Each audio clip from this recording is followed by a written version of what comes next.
because one thing I've learned on this journey, it's easy to be an information junkie. Y'all know what information junkie is? Somebody that hoards a lot of information but don't never put it to use. They can tell you how you just need to do this. Hey, you need to do that. Hey, sorry about that, but they never had results for themselves. All right, but they can tell you about all the process, a little bit of all the process. That is what we call an information junkie. All right, you want to be able to master one process. No queda nada allá, no hay nada, no hay caso. Es lo que él decía ahorita, él lo dijo, no hay caso. You see what I'm saying? So when y'all hear these people saying, I got remedy with that result, that way, man, they lying, y'all. Okay? There's not that many ways to get results. Either you're claiming your rights or you're not. You're claiming your security interests or you're not. Okay? So back to the top. What's the title of wave 1? Offer. What's the title of wave 2? Opportunity to cure. Opportunity to cure. All right, what's the title of 3? Enforcement. Okay. And what is all 4? Public process. All right, that starts our litigation. All right, now again, one of the most important documents in litigation is verified complaint. I'm gonna go through the documentations all the way down. One of the most important document is the verified complaint. That's almost like the introduction of why you making a case, what's the purpose, all right, who's the parties, where is it, all right, how much is being disputed, all right? Verified complaint, all right? You also have your summons. Your summons is basically the court summoning the defendant to answer to the claims. All right, depending on your state, as soon as you file your verified complaint and you submit and you serve the defendant, all right, depending on your state, they have 20 to 30 days to respond. All right, raise your hand if you know how many days that the defendant has to respond in your state. Okay, I would highly advise you to learn what number of days that the defendant has to respond in your state, just so you can understand. So you can always count the days now, because it might be 20. It might be 30. Okay? Now, once they hit that 20-day mark, let's say I did my verified complaint, I submitted my summons. All right, my summons is basically going to be the court requesting them to answer. All right, I'm also going to have my my certificate of service, my bad. All right, my certificate of service showing them that I am serving the defendant. All right, all those documents, I'm going to take it to the court. All right, I'm also going to have my pile of evidence, right? All right, it's called the exhibit index. Go ahead and write that down. The exhibit index. The exhibit index basically puts all your evidence in numerical order, all right, or alphabetical order. All right, let's say in my verified complaint, I say I sent them this on this day. I sent them an offer packet. Let's say I sent my wave 1 on this day. They didn't respond. I can literally put that as my wave 1 evidence 1A. All right, or I can say evidence exhibit A. Exhibit A is my wave 1. Exhibit B is the response I got from the corporation after I sent the wave 1. You see how you can number it? All right, now you don't gotta be that specific, but you know, that's how you want to have it. All right, so how many documents are we submitting to the court? Verified complaint, certificate of service, your summons, also your exhibit index. All right, also, and then with the exhibit index, you're gonna have all your evidence. All right, so that's the packet. That's your public administration packet that you should be submitting. Your verified complaint literally stating where the court is, what state, the county, all right, the parties, all right, your statement of facts, all right, your claim, and also your damages. You also have to have your certificate, your certificate notice at the bottom of that verified complaint. And that just basically is under penalty of perjury. All right, this stands to be true. All right, so verified complaint, summons, certificate of service, exhibit index, and then all your evidence. So that's your 5. All right, now after I submit that, after I go down to the courthouse, I submit it. All right, after the clerk of court looks at my documents, make sure everything is good. All right, what are they gonna do then? They're gonna give me a case number. Okay, you're gonna get a case number. Remember, on your verified complaint that you submit to the court, it's not gonna have a case number on it. All right, a lot of people ask me, what's the case number? You haven't got one yet. Okay, so when you do a verified complaint, leave the case number part blank because you have to get it issued to you. And you get that after you file the 5 documents I just said. All right, you file that into your court. The court is then going to basically go over your case, give you a case number, and give you true copies of what you just filed. All right? Now you want to get a couple copies of those true copies because you want to keep one for yourself, and then you want to go mail a copy to who? The defendant. Okay? This is what we call serving the defendant. All right? Now when I go down to the post office, I serve the defendant. All right? After I serve the defendant, I'm going to get a tracking number from the post office, all right? I'm going to then take that certificate of tracking number, all right? Then I'm going to put it on a proof of service, basically stating to the court that I have served the defendant. I mailed it out. Here's my tracking number. And I'm going to go back to the courthouse and submit my proof of service. Can I do this all in one day? Yes. Now, a lot of people, I'm doing this today, do this next week, trying to get into a habit of just knocking everything out in one day. Take a day off of work and just say, I'm going to knock out everything out today, so you don't got to come back to it. All right? Now, you see how we went to the court, filed our 5 documents for our court cases, acting like we're John Roth, Witherspoon, whatever his name was. All right? Let's go with him. Let's say he submitted his court documents. Okay, he got his case number. Now, what is he about to do? He just submitted his case. Got the case number. He got his case number now. He got his true copies. Now what is he about to do? He going to the post office. Going to the post office to literally mail it to the defendant. Okay, after he mails to the defendant, what does he do then? Take it back to the courthouse. He gonna get that tracking number, create a proof of service, and send it to the courthouse so he can say, okay, you can start their 20-day clock or their 30-day clock. Did you know their clock don't start until you submit a proof of service? And this is why I messed up at. All right? I used to sue and then be like, I got them default judgment. What's going on? I never submitted a proof of service, so their clock never started. All right? I know that sounds crazy. Like, you like, what? Oh, trust and believe, you will literally be making the case way longer than it is just by basically not submitting a document to inform the court, hey, start their clock. Because they're not just going to start it. But, Does it have to be the green receipt or is it the document you make? yeah, same day. As soon as I get my... No, I'm not waiting on a green receipt. Oh, no.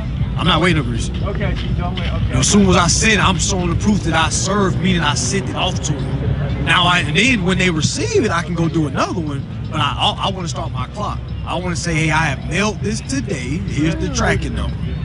You see what I'm saying? So by the time they even look into everything, you know, it's going to be well over time that they receive it. All right? So again, he's going, filing his documents to the court. He's getting his case number. He's getting his true copy. He's then taking that to the post office. All right? Getting his tracking number from the post office, putting that on the proof of service, going back to the courthouse and filing it on his case number that he just received. All right? That way, it starts his 20 to 30-day clock. Now he get to sit back, relax, okay, wait for a response from the opposing party. Now, what are some of the things that we may see, all right, during pre-trial? Motion to dismiss, all right? Within those 20 to 30 days, guess what the opposing party is going to be trying to do? Get the case dismissed, all right? As a defendant, your number one goal for any case that you're being accused of is to what? Get it dismissed. All right, so you got to be ready for their dismissals. They're going to do a motion to dismiss for lack of claim. All right, from there, you got to answer to their motion to dismiss for lack of claim by basically reiterating your claim. Simple.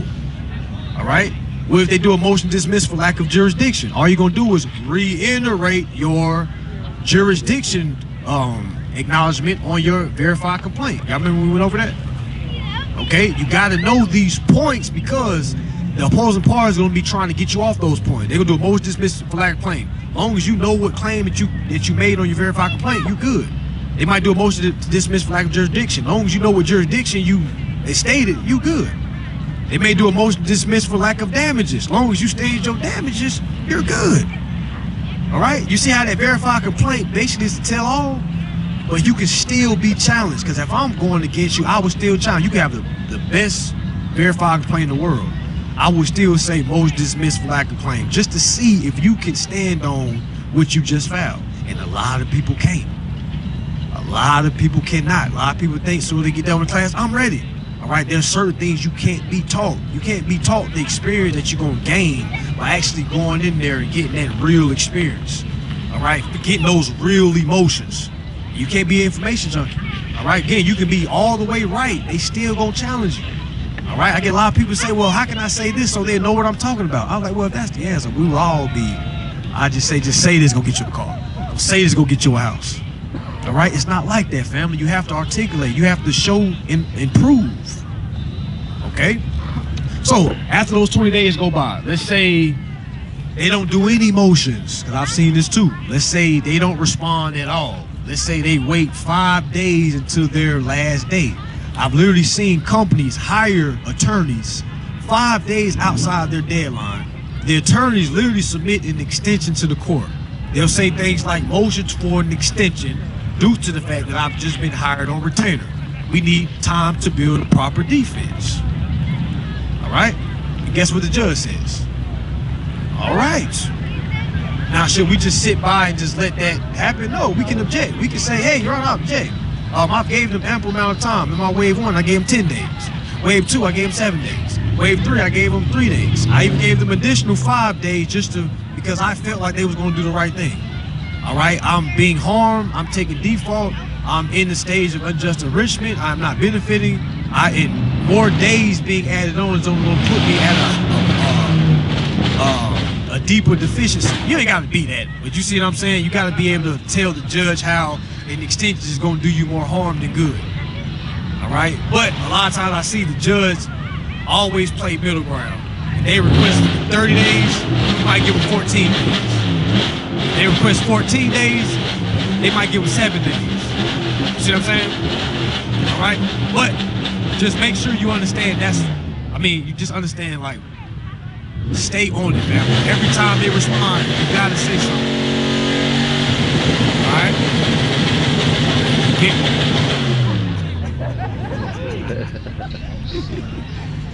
All right, go ahead. What's your question? The address that we use to serve them, is it the address under the registered agent? I mean, some people look for that. If I can't find that, I'm going to my contract and seeing where they're telling me to send my documents if I have any questions, because it's in my contract. A lot of people try to look for the exact registered agent. Man, you can, but I'm going to my contract. And if that's the address that they have on file, if it's so happily changed online, they didn't tell me.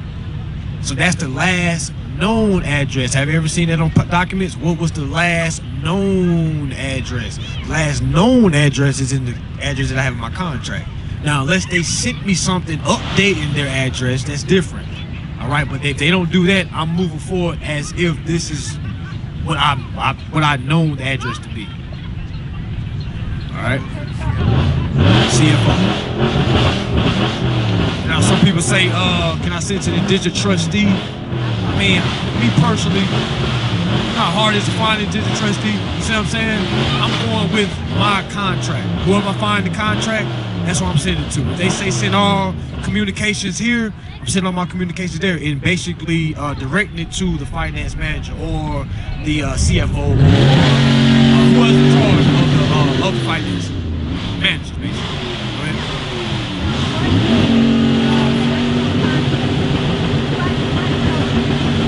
What if your original contract, you had that, Probably somebody in this but they sold it to another party? Now what they trying to collect on it, like a debt collector? Correct. So you go to the original party, claim your interest on that original party. All right, that's your first thing. Right now, you can throw the second part in there as well. Right, but your very first is the first part because they're the one that made the violation.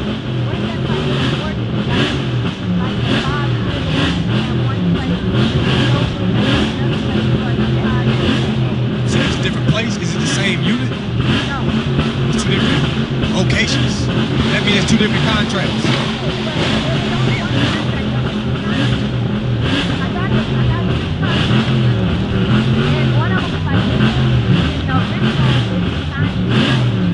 Well, it's all, but I'm saying it's one contract and that one address. You saying there's two addresses? I'm going to blow a gasket right now. The gasket is blown. Okay. The other contract that was built. You gotta talk to me after. Get with me after so I can kind of, I can't really. putting on the show right now.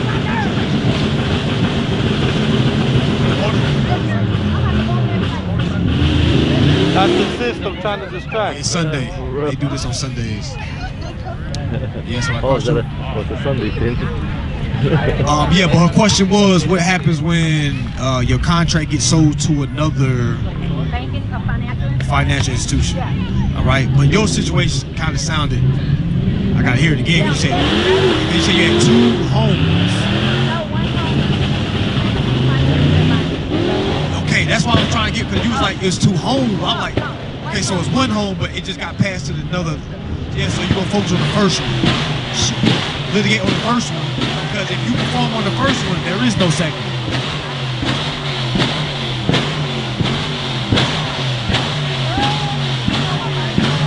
Security! I know it's they lined up real. I think they're gonna be out here for a little minute. They do this every Sunday. Where you ain't racing, where you going? We just going to circle. I'm gonna go to the whole parking lot, run the engine all night. Hey, man. Go ahead. Hey, real quick, every now and then.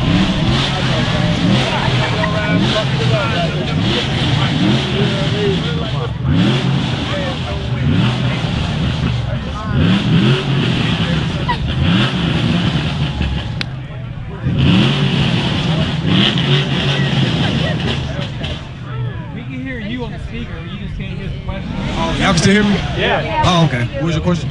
No, so when you go and file the motions and they trying to get you for lack of land or whatever, you gonna be going to court each time, or you take that back? No, that's a lot. The question was, do I go to court every time they do a motion? Everything is gonna be online. Okay. All right. When y'all get back home, get in touch with the court that you're gonna be filing in and figure out their e-filing website. All right, so you don't have to go all the way down to the courthouse. I know some of y'all might live 2 hours or an hour out. Okay, what you want to do is find out the e-filing directions to file your documents. From my understanding, every single county has it. Now, I don't know about the little hick counties. I'm not sure, but I know most counties have e-file, so you don't have to keep physically going up there. All right, but that's good because a lot of these corporations, y'all think they going to and from the courthouse? No, they doing e-filing. That's how they able to respond so fast. Or at 11:59 p.m. I've seen that before. They'll do a filing on the last hour, last minute. Okay, as long as it's before 12 o'clock, it's good for that day. Cool. Appreciate it. All right. So taking it from the top, I think we're good now. All right. So John Rosenthal, remember $5 million house. Him versus Chase. He sent his wave 1, they ignored. Sent his wave 2, they ignored. Wave 3, they ignored. He filed a UCC 1. Who is the secured party on the UCC 1 in terms of John Rosenthal or Chase? John, who's the debtor? Chase. Okay? Chase. All right. Now he's going to compile all that he just did and go submit a verified complaint. Okay? Now, what is the minimum amount his dispute is for? $5 million. So can he go to small claims court? No. All right. Now, if he takes it to small claim court, could it be put out due to lack of jurisdiction? Yes. All right. Y'all see how that goes? A lot of people don't understand. Like, hey, you gotta understand which court you need to go sue in. It's not just going to courthouse, just picking anybody and say, hey, I'm going. No, you gotta understand which venue. Okay. After he does that, he submits a verified complaint. He submits his summons. He submits a certificate of service. He submits his evidence index and his packet of evidence. He has them all now in alphabetical order. All right, he then goes to his courthouse and submits it. He gets his case number. All right, he gets true copies of what he just submitted. He gets a couple copies of it. He gets one for himself, and he goes to the post office and send off to who? Chase. All right, he sent it to Chase. All right. From there, he's getting from post office. He's getting the tracking number, putting the tracking number on his proof of service. He's going back to the courthouse, or he can do what? File it. He can e-file it, right? He can e-file. All right, e-file same day. Put his proof of service in, letting them know that the defendant has been served. Okay. Now, how many days can we count? 20 to 30 days. All right. Now, what is he doing in the meantime? What is John Rosenthal doing in the meantime? Going over his case. Because is his job done yet? No. Because what happens when the corporation puts up a defense? Now John Rosenthal has to do what? Go to the hearing. Now he got to articulate himself. Now he has to explain to a human being how a piece of paper can be money, but even though it's not traditionally being done, because that judge gonna be up there like, huh, what? What are you talking about, sir? What do you mean that's $5 million? Where did the money come from? And it's very discouraging because you're gonna have so much, confidence. Been around other folks that came to class with you. You don't get to court by yourself. Nobody gonna be giving you bones, giving you little hits. It's gonna be cold and very still in there. Like, what are you talking about, sir? And you gotta basically stand on what you know. Well, I gave a negotiable instrument on this day, Your Honor. All right, pursuant to Uniform Commercial Code, Article 3, the negotiable instrument is XYZ. As you can see in my Exhibit D, I sent the UCC-1 perfecting my security interest to the collateral. All right, and that's what gave me authority to create a negotiable instrument. Okay, you gotta know how to articulate it. It's not gonna happen overnight, fam. I couldn't learn how to say this overnight or 1 month. Mansa, I'm sorry. Is the account the collateral? Say it again? Is the account the collateral? Is the account the collateral? Is the account the collateral? My bad. The account is the collateral. I would say the contract is the collateral. So that's why I said when we claim the account, we're claiming the contract that created the account. And the contract, that piece of paper, is the collateral. Some people call it the promissory note. Some people call it the bill of exchange. All right, it's all the same. All right, it's the value that was created. It was cut out. So that's what we're claiming on the UCC-1. The account number. So in our collateral box, we're gonna put all derivatives of this account, all proceeds, all withdrawals, all interests, all titles, rights that are due. And anything else due to the rightful owner. We can say vague things like that on our UCC-1. All right, a lot of people didn't know that, but you can. All right, so he put his UCC-1, he got all his information, he's speaking to the judge, he finally gets to his hearing. All right, because let's just say Chase put up a defense. All right, we want to prepare for the worst, y'all.